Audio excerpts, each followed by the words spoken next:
संतोषभाई आपण जेव्हा मार्गदर्शन केल्यानंतर माहिती दिल्यानंतर आपल्याला आरसी मारी संजीवनीची प्रोडक्टची पूर्ण इन्फॉर्मेशन दिल्यानंतर तुम्हाला एक माहिती झाली की बाबा हे प्रोडक्ट असं आहे म्हणून त्या प्रोडक्टच्या नंतर तुम्हाला अनुभव येण्यासाठी तुम्ही 1 एकरचं आरसी मारी संजीवनीची प्रोडक्ट घेतले, म्हणजे हरी संजीवनीची किट घेतली, बुरशीनाशक घेतलं, स्टिकर घेतलं, सॉइलर घेतलं आणि फूड स्पेशल घेतलं, म्हणजे पूर्ण तुम्ही 2-3 ड्रिचिंग 2 फवारण्या घेतल्या.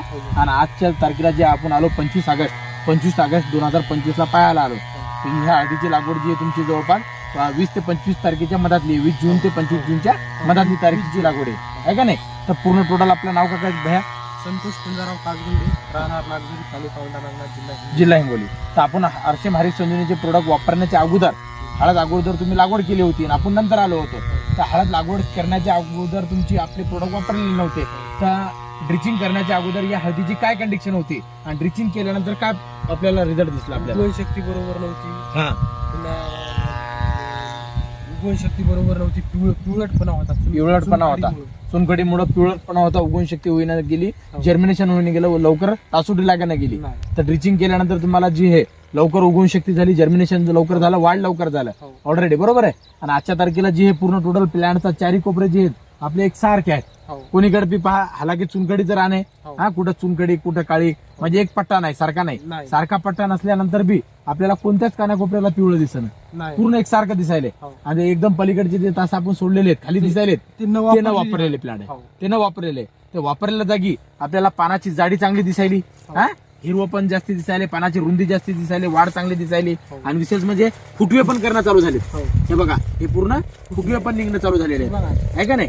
पूर्ण फुटवे पण साईडनं चालू झालेले आहेत. आता फुटवे टोटली करणं चालू झालेले आहेत. हालाकी फुटवे इथून पुढे चालू होत असतात, पण आपल्या हळदीचं फुटवे पण चालू झालेले आहेत. तर याच्यावरून भारताच्या शेतकऱ्यांना आरसी मारी संजीवनीचे प्रोडक्ट जे आहे अर्धा एकरसाठी 1 एकरसाठी अनुभव घ्यायला पाहिजेत का नाही? नक्की अनुभव घ्यायला पाहिजेत. आता तुमच्याच एरियामध्ये जवळपास बरेच जणांच्या हळदी आहेत संतोष भाई. आता मला बरेच शेतकरी विचारणा करायले तुम्ही काय वापरायले, मी असं आरसीएमचं प्रोडक्ट वापरायला म्हणून सांगितलं.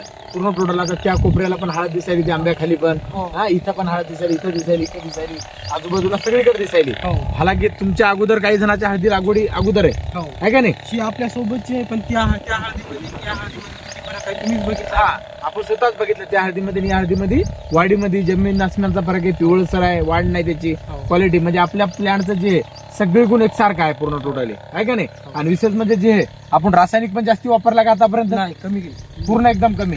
एकच खत झालं फक्त आतापर्यंत एकच खत झालं ना, म्हणजे कम्प्लीट 1 महिना झाला. 1 महिना झाला खत टाकून, म्हणजे कुठलंच खत नाही, अजून काहीच नाही, आताच पेरायचं समजा आता, आहे का नाही. ऑलरेडी खर्च पण कमी आहे. रासायनिक आपली एकच ड्रिचिंग झाली फक्त, त्याच्यावर फवारणी, आता स्प्रे करायचा विचार चालू एकच ड्रिचिंग आपली झाली पूर्ण, आहे का नाही. धन्यवाद, थँक्यू.